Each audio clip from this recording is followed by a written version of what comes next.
Alors, un autre courriel assez long, et oui, c'est comme ça, c'est Namaste TV, mais vous allez voir, c'est très intéressant ce courriel, qui vient de Jean.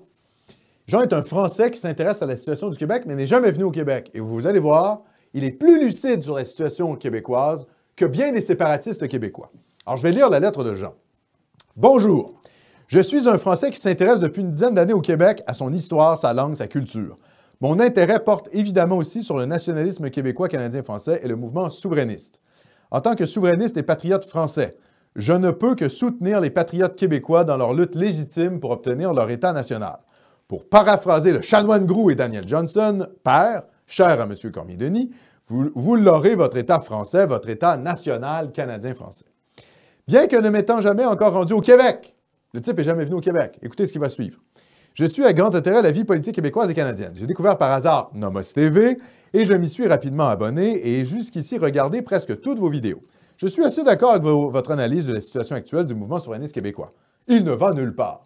En effet. Le péquisme institutionnel, c'est fini pour de bon.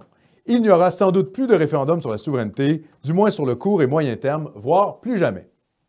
Votre approche, ainsi que celle de Vigile.Québec, et oui, Vigile.Québec, un site auquel je collabore, est la bonne. Contrôler l'État québécois et faire par étapes la souveraineté, morceau par morceau, avant de proclamer l'indépendance. Et oui, il faut être concret. OK? L'indépendance, ce n'est pas une idée, là... OK? C'est quelque chose de concret. C'est rapatrier un à un les pouvoirs d'Ottawa. C'est être souverain concrètement. Avoir les leviers d'État pour que Ottawa ne puisse plus s'ingérer chez nous. Ce n'est pas de la poésie, l'indépendance. Vous comprenez? C'est une lutte étatique réelle. Et c'est une lutte qui se fait petit à petit. Cette approche est bien plus proche de celle des débuts de Daniel Johnson père, Pierre Bourgault, le PQ d'avant le tournant étapiste mortifère. Bon, en fait, c'est un peu de l'étapisme, mais en tout cas, hein, il faut sortir du référendisme, c'est surtout ça. J'ai lu récemment l'étude de Charles Gaudreault. Vous savez, l'étude qui nous dit que les Canadiens français vont être minoritaires. J'en ai parlé il y a 2-3 semaines. Et je vais y revenir aujourd'hui. Même avant que vous n'en ayez parlé. Ah bon, il est très au courant. La minorisation démographique des Canadiens français, ça en vient au Québec. J'avais donc une double question à vous poser. Pensez-vous qu'avec le recul démographique des Franco-Québécois canadiens-français, que l'indépendance du Québec soit toujours possible? Seuls les Québécois d'ascendance canadienne-française peuvent faire l'indépendance. Les immigrés anglophones canadiens-anglais du Québec et les nations autochtones rejettent à 95 % l'idée du Québec indépendant. Pour eux, ce sera toujours l'État national des Canadiens français. Ces groupes ont déjà leur État national, le Canada. Ben oui, en effet. Comment ça se fait que les péquistes ne comprennent pas ça? On ne sait pas. Hein. Ils vivent dans le monde, voilà, la gauche, ils vivent dans le monde des idées, ils vivent dans le monde réel. Pourquoi le trahirait-il pour rejoindre une cause qui ne les concerne pas, c'est-à-dire la construction d'un État indépendant francophone en Amérique du Nord? Le constitutionnaliste Jacques Brossard écrivait en 1977 que les Canadiens français du Québec, cœur de la nation canadienne-française, éparpillés sur l'ensemble du Canada, franco-ontariens, acadiens, franco-manitobains, etc., mais concentrés au Québec, avaient seuls la légitimité de faire la souveraineté du Québec. Même René Lévesque, hein? Présenté comme, voilà, limite un type d'extrême gauche. Bon, c'était un homme plutôt à gauche et je pense que c'est ce qui fait qu'il n'était pas totalement lucide sur la situation nationale. Mais bref, je reprends ici la lecture.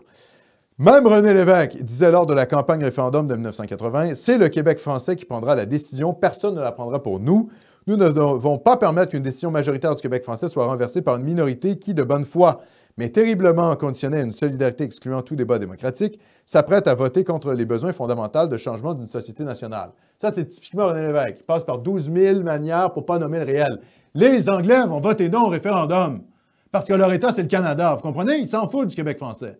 Évidemment, René Lévesque n'est pas capable de dire réellement les choses. Il faut qu'il passe par des circonvolutions là, pour éviter le réel. Bon. Pensez-vous donc que seuls les Québécois d'ascendance canadienne-française soient légitimes à faire l'indépendance du Québec? Eux qui ont construit ce pays, hérité de la Nouvelle-France, puis ont été colonisés par l'Empire britannique. Comme le disait le manifeste de création du Rassemblement pour l'indépendance nationale, RN de 1960, Marcel Chaput, André d'Albagne, l'indépendance représente l'aboutissement normal de l'évolution historique du Canada français. On répète ça. L'indépendance représente l'aboutissement normal de l'évolution historique du Canada français. Le droit à l'autodétermination appartient, selon moi, seulement à la nation canadienne-française, comme le déclarait la motion de François-Albert Angers, François Albert Anger, qui est le maître intellectuel, ou en tout cas qui a été le maître intellectuel de Jacques Parizeau, avant que celui-ci parte pour la France. Je faisais une petite parenthèse. François Albert Anger, adopté lors des Assises nationales des États généraux du Canada français de 1967, les Canadiens français ont le droit à l'autodétermination sur leur territoire national, le Québec. Je vous remercie de vos réponses. Je vais donner une simple réponse à vous, M. Jean. Oui, vous avez raison. C'est tout. Que dire de plus que ce courriel-là? Il a tout synthétisé. Cet homme qui a simplement étudié un peu l'histoire du Québec de l'extérieur, et on voit qu'il a lu, il a suivi Vigile, il a suivi Nomos, ça l'a fait réfléchir.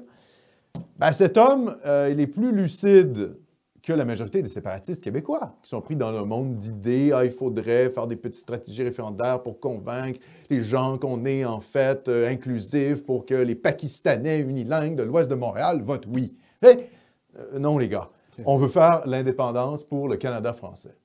Hein, c'est la suite de ça. Et évidemment, c'est la nation historique et les Anglais et les immigrés qui ne partagent pas notre histoire.